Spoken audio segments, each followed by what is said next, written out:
différents choix, comme la couette en laine Lanado, un produit naturel et régional. Avec des conseils personnalisés, vous êtes paré pour des nuits de qualité.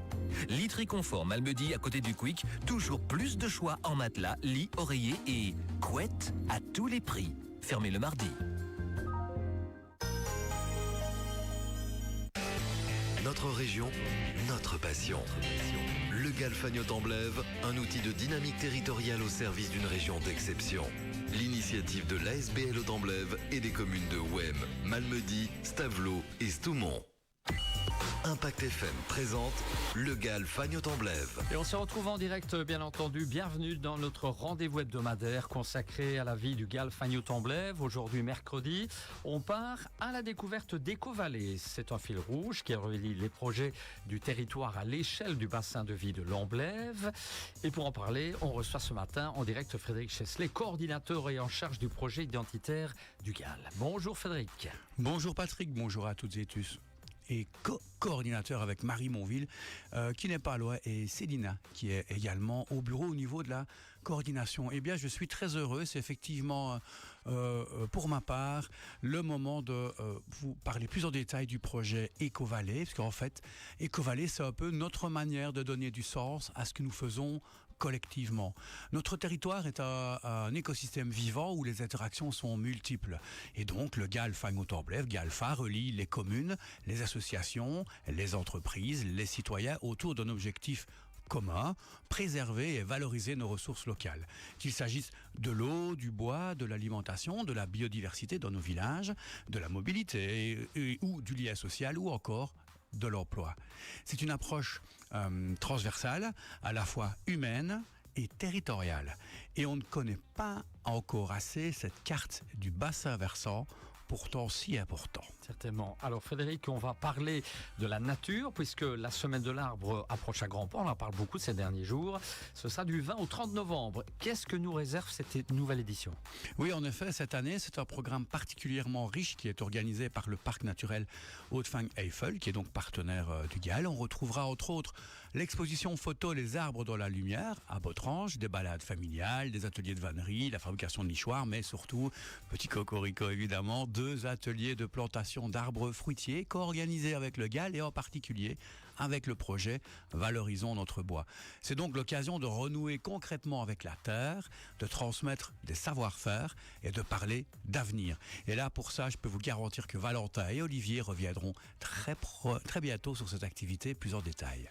Autre actualité également, après la rencontre à regard croisé de l'Académie, eh bien le Saclater Mills prépare un salon des métiers. C'est pour le 22 janvier prochain à Malmedy, Frédéric. Oui, tout à fait. Et ça, il faut quand même rappeler que cette rencontre à regard croisé qui a eu lieu la semaine dernière au Malmedarium fut un succès. C'est la première fois que sur ce territoire se sont réunis une 50aine de personnes venant d'horizons différents, les accompagnateurs des entreprises, IFA-PME, Forem, etc. Et ça, pour ça, Stéphanie au Saclater Mills ne ménage pas ses efforts pour fixer de nombreuses actions qui favorisent la formation en entreprise et l'emploi local. Donc ce salon, donc le 22 janvier, Made in Haute-en-Blève, donc organisé par le Cercle Intermills et Infor Jeunes, rassemblera entreprises, écoles, jeunes et accompagnateurs. On parle quand même de milliers d'élèves et d'acteurs concernés qui se rendront à cet événement.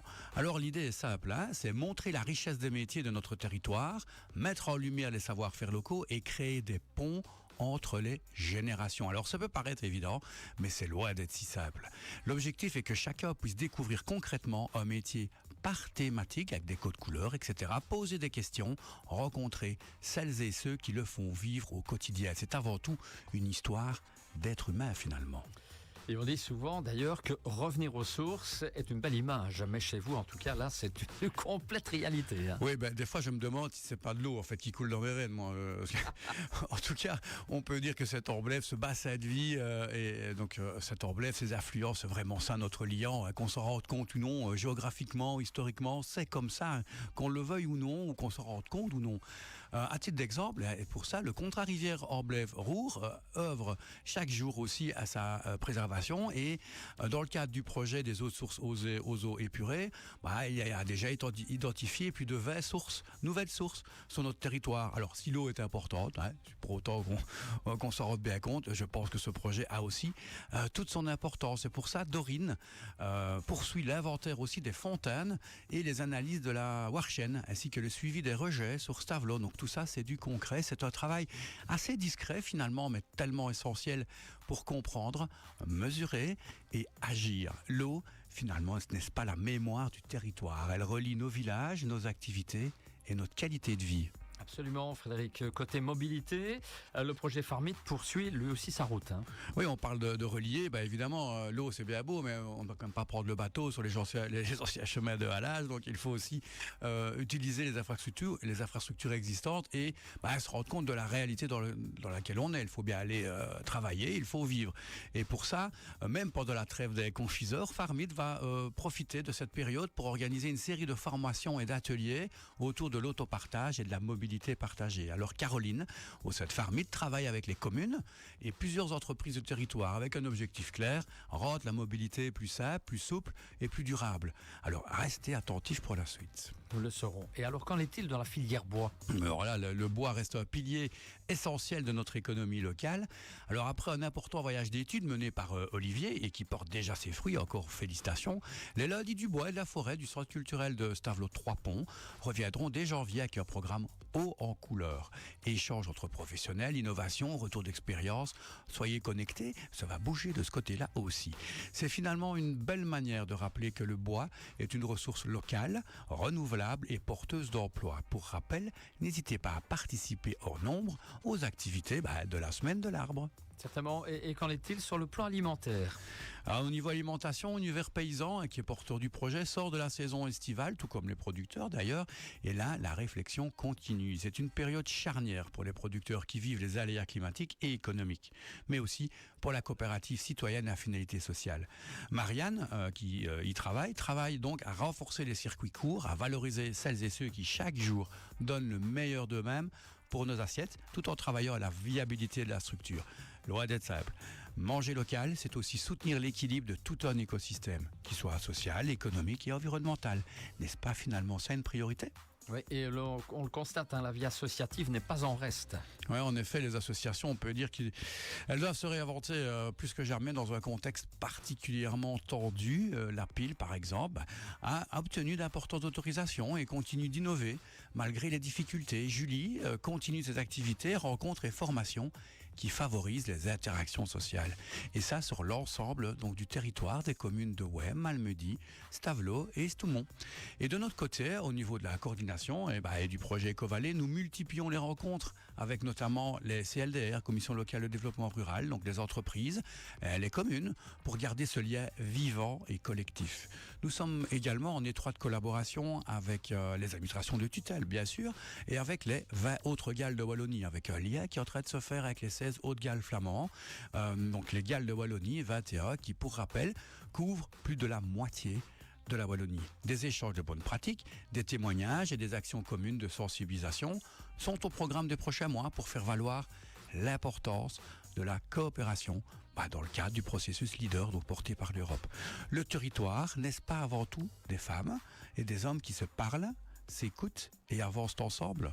Oui, et alors on souligne ce matin en direct, derrière tout cela, il y a une équipe, une vraie équipe en un mot sur les chargés de mission justement. Oui, c'est important, c'est incroyable le travail qui est accompli. On ne le dit pas assez et ça, c'est un peu un mea culpa aussi. Aller à leur rencontre, Les chargés de mission sont le cœur battant du GAL Fagnes-Torblet, c'est ce qui est aussi notre projet, notre association. Elle et ils accompagnent les porteurs de projets, différents bénéficiaires, animent les rencontres, traduisent les idées en actions concrètes. Et ils débordent de créativité, je peux vous le garantir. Ils connaissent le terrain, les gens, les réalités.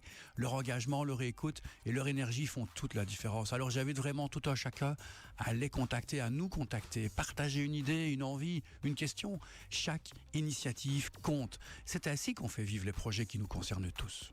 Et alors, attention, pour suivre toute l'actualité, comment fait-on? Où peut-on vous retrouver?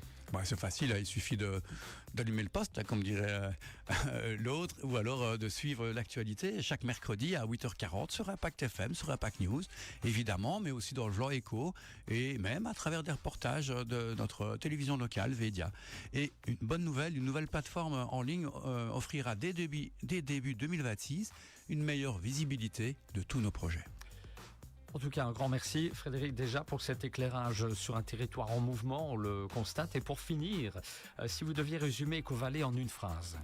Merci pour la question, Adric. Une phrase. Tellement de choses encore à dire sur les nombreuses actions menées, mais en une phrase, je dirais un territoire qui se construit comme un verger, en pensant loin, en plantant juste et en partageant les fruits. Voilà bien, magnifique conclusion. Un grand merci Frédéric ce matin pour le GAL et à très bientôt pour la suite des projets GAL Fagne Haute-en-Blève, 8h40 chaque mercredi et à revoir sur la page Facebook Impact News. Notre région, notre passion. Le GAL Fagne Haute-en-Blève, un outil de dynamique territoriale au service d'une région d'exception. Avec le soutien de la Wallonie et cofinancé par l'Europe.